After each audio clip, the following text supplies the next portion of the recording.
गाड़ी स्टार्ट कर।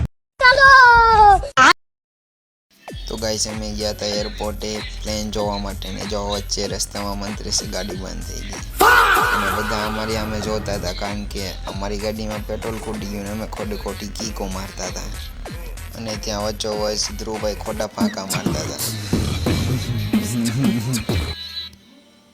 તો હું આગળ જતો હતો ને મિહિર ધ્રુવ પાછળ વાત કરતા આવતા હતા. तो मैं मान गाड़ी करे पहुंचाड़ी मीर मारी मस्ती करतो अभी मैं गाली नहीं दे सकता. પછી અમે નીકળી પેટ્રોલ લેવા નીકળ્યા ત્યારે મીર ને બંને વાત કરતા હતા. પેટ્રોલ બહુ મોંઘું થઈ ગયું છે, બુલેટ બહુ પેટ્રોલ ખાય છે. પેટ્રોલ મોંઘું હોય કે સસ્તું પણ પુરાવું તો પડશે તે એમ વિચારીને મેં પેટ્રોલ લેવા નીકળી ગયા બોટલમાં. अच्छा ત્યાં પછી અમારા રસ્તામાં વાત થઈ આ પેટ્રોલની બદલે આની બદલે ગેસવાળી ગાડી કરાવી નાખી. રાજાજી એમાં રસ્તામાં અમારા સબસ્ક્રાઇબર મળી ગયા અને ફાંકા મારતા પોગી ગયા અમે પેટ્રોલ પંપે. અને પેટ્રોલ પંપ પહોંચતા જ અમે કહી દીધું કે શીશામાં પેટ્રોલ મળશે તો તરત જ એ લોકોએ ના પાડી દીધી કારણ કે અમારા મોટા દેવા હતા. अभी मैं गाली नहीं दे सकता. नहीं गाली. પછી ત્યાંથી નીકળી ગયા અમે બીજા પેટ્રોલ પંપ તરફ અને બીજા પેટ્રોલ પંપે પોગીને કહી દીધું 500 નું પેટ્રોલ નાખો. तेरा बाप यहाँ छोड़कर गया था कि तेरी माँ? આ બોટલમાં પેટ્રોલ નખાયું ચાલશે તો નહીં પણ બોટલમાં અત્યારે જરૂર પેટ્રોલ પુરાવી નાખ્યું છે.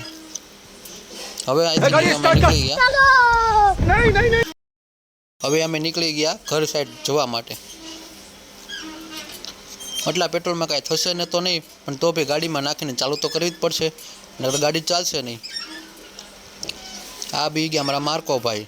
આ કહી દે માર્કોભાઈ અમારાથી નારાજ છે થોડાક અમે એને લઈ ન ગયા એટલે. તો હવે આપણે ગાડીમાં પેટ્રોલ નાખી દઈએ. આ આવી ગઈ ચાવી અને ખોલીને હવે ચેક કરીએ કેટલું પેટ્રોલ આમાં આવશે. ખોલી નાખી ટાંકી અને પેટ્રોલ નાખવા માટે હવે પ્રોસેસ શરૂ કરશે. હું જેટલી વાર પેટ્રોલ નાખું છું એટલી વાર કોઈ દી બહાર ઢોળાતું નથી એનું અભિમાન છે મને. દર વખતે આવી રીતે હું પેટ્રોલ નાખી દઉં છું. પેટ્રોલ નાખતા મિનિમમ કલાક વહી ગઈ હશે. હવે તો ટેવ પડી ગઈ છે. પેટ્રોલ નાખ્યા બાદ હવે ગાડીનું ટેસ્ટિંગ તો કરવું જ પડશે. ગાડી ટેસ્ટિંગ કરવા માટે અમે નીકળી જઈએ છીએ હાઈવે ઉપર. સાંભળો સાઉન્ડ ખાલી સાઉન્ડ સાંભળો. પછી શું ગાડી શરૂ કરી નંબર પ્લેટ જોઈ લો તમે 4 નવડા. પછી તો ગાડી શરૂ કરીને અમે નીકળી ગયા રિંગ રોડ સાઈડ. ત્યાં મળી ગયા મારા ભાઈબંધ. આ છે મહાવીરભાઈ, આ છે જીગાભાઈ. ત્રણ ભાઈ મારી જોડે હોસ્પિટલમાં જોબ કરે છે. ત્યાંથી અમે નીકળી ગયા. ત્યાં મસ્તી કરીને થોડાક સમયને ટાઈમ પસાર કરીને અમે નીકળી ગયા તેમને મૂકવા. ત્યાં મૂકવા અમે 4 સવારે નીકળી ગયા. મહાવીરભાઈ છેલ્લે બેઠા હતા અને હું ગાડી ચલાવતો હતો.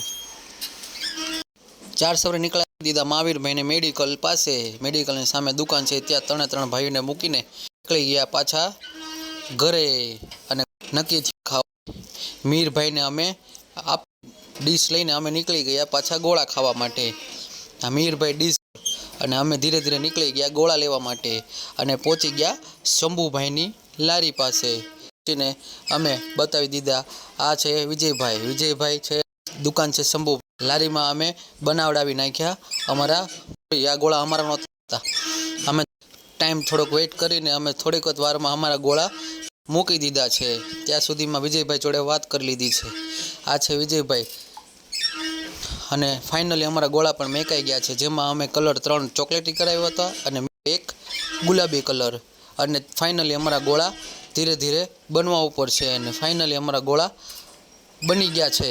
આ જોઈ શકો છો તમે જોઈ શકો છો ગોળો લઈને અમે જઈ રહ્યા છીએ. બરોબર છે. નીકળી ગયા ઘર તરફ ગોળા લઈને. ધીરે ધીરે ગાડી ચલાવવી પડી અને ગાડી લઈને અમે નીકળી ગયા ઘર તરફ. તમે પણ આવી જાજો ગોળા ખાવા જોવો. ગોળા ઢોળાઈ જાય. ગોળા અમે સાવચેત રાખીને ધીરે ધીરે ઘર પાસે પહોંચ્યા. ગરદી બહુ હોય છે શંભુભાઈને પણ અત્યારે થોડુંક લેટ થઈ ગયું હતું એટલે ગરદી ઘટી ગઈ હતી. તો હવે ફાઇનલી અમે ઘર તરફ પ્રયાસ કરીને અને ઘરે પહોંચી ગયા છીએ. અને આ છે અમારું ઘર અને આ છે અમારા ગોળા. અને હું ફાઇનલ